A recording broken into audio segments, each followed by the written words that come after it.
As you may have noticed, I usually call A of V1, for example, and V3 the pairing of V1 and V3. This pairing is necessarily 0 in this case because we have that the supports of the basis functions v1 and v3 are disjoint. So as we have explained earlier, the pairing will be 0. It's a little bit different with the pairing of v1 and v4.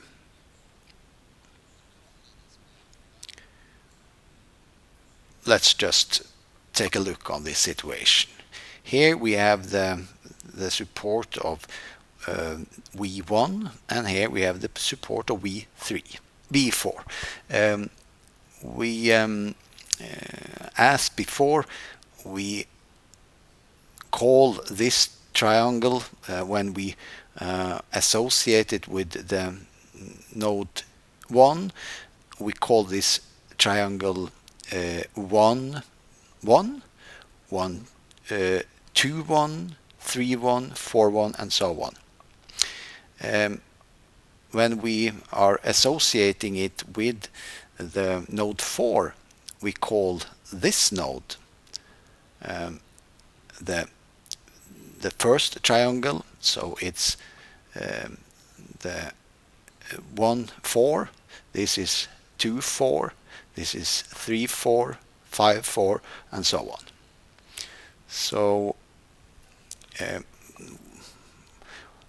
relative to this node, we identify this symbol for this triangle. So we index it with the same index as the node here. And this triangle has an index which is associated with this node 1. And as we have seen before, these two symbols means the same because it's associated with the same triangle. And the same situation we have for this triangle. So as we have seen before, we have that the integral taken over omega will vanish everywhere except for these two triangles where the supports are intersecting. So it's enough for us to compute the integral over these two triangles and add them together. So now take a further look on this. We are multiplying, again we have lambda equal to 1, so we only have to calculate these values, and we know that for each triangle the derivatives are constant, so it's enough for us to consider one value for each triangle. Here let us now consider the value of the partial derivative of v with respect to x1 in the associated triangle 5, 1.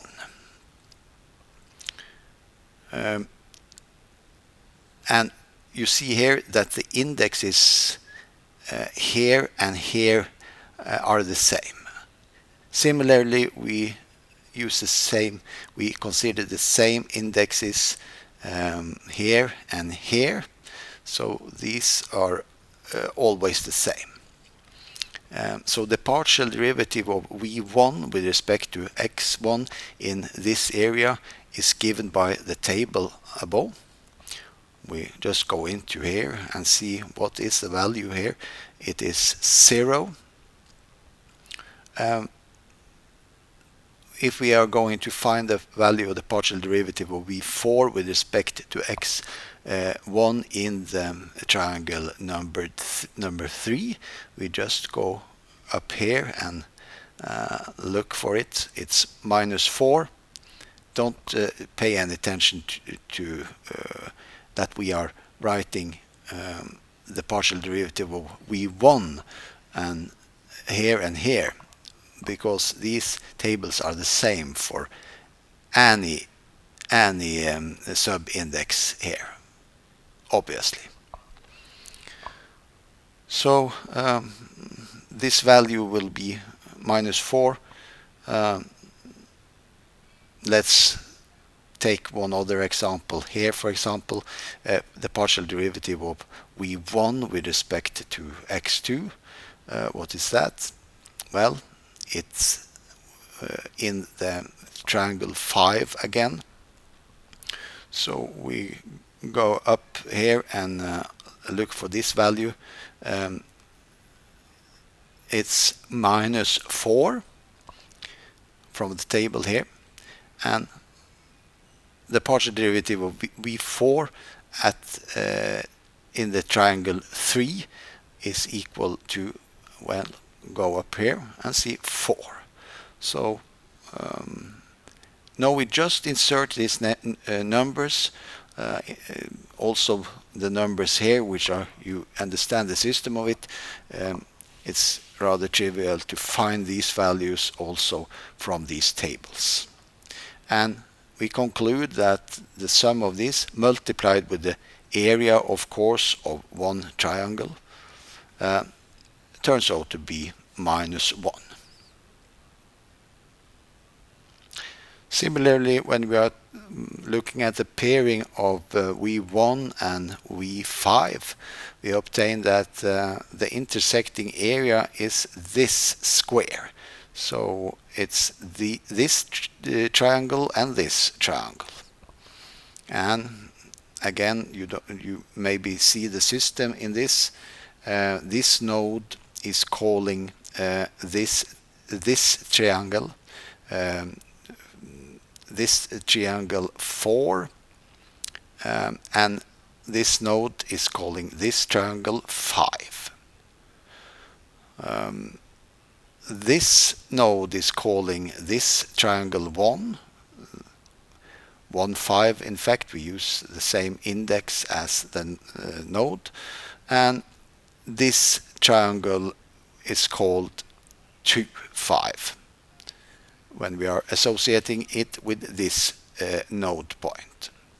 So we now take the integral over these two triangles. The first triangle we consider here. It is the integral is taken over this in. We can see that first, the partial derivative of v1 with respect to x1 is taken from the table 4. Table 4, and 4 is here, so we get that this value is -4. The derivative of v5 with respect to x1 in the triangle 2. What's that? That's the value 0. Okay, so then we get -4 multiplied with 0. It's of course 0. And we add this value and continue in the same way as before. Don't forget to multiply with the area of the triangle. However, these numbers are 0 anyway, even if there were intersecting areas. We obtain that the value of this pairing is 0.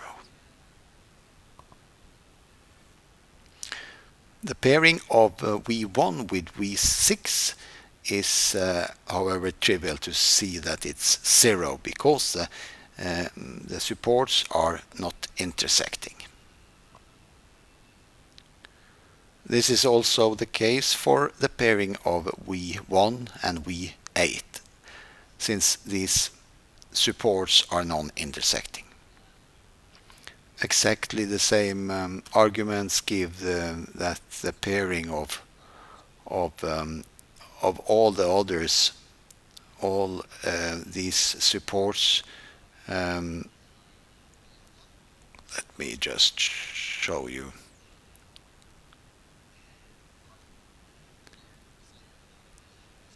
These are non-intersecting, so V1, V8 are the pairing of it is 0,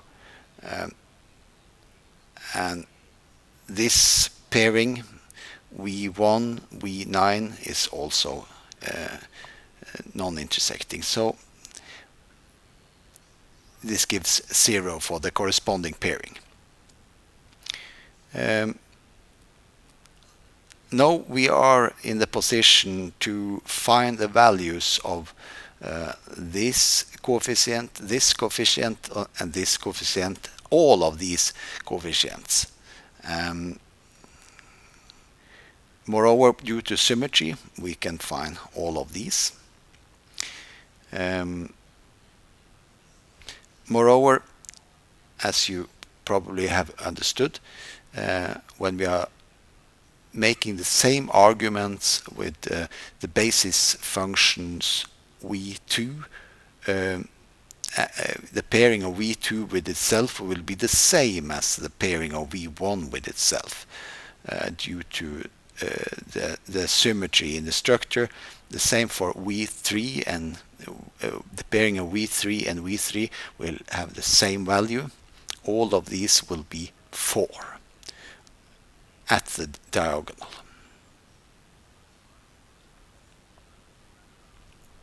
Thus we have these values of the first row and the first column and all the diagonals here.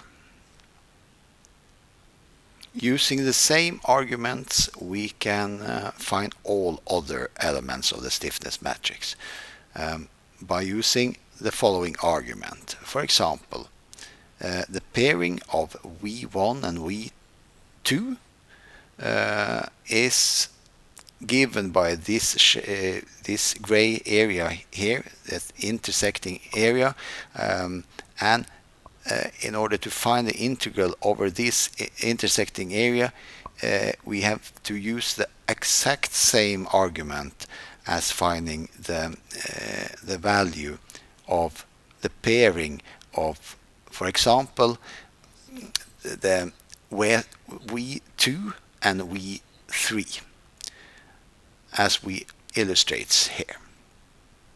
We illustrate this here.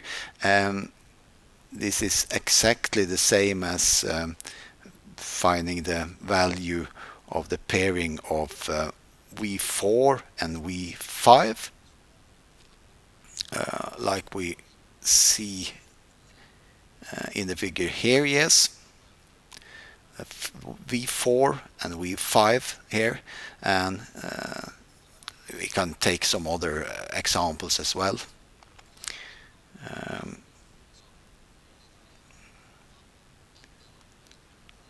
So all these pairings are equal to each other by using the exact same argument.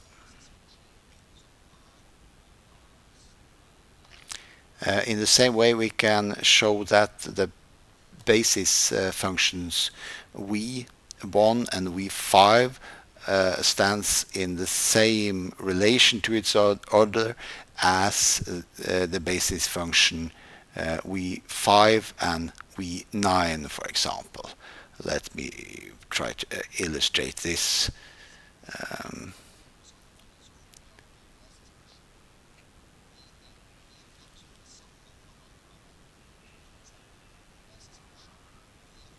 So this is here you see all these basis functions which are related to each other in the exact same way as the basis function v1 and v5. And using these kind of arguments, we are able to find all the elements in the stiffness matrix.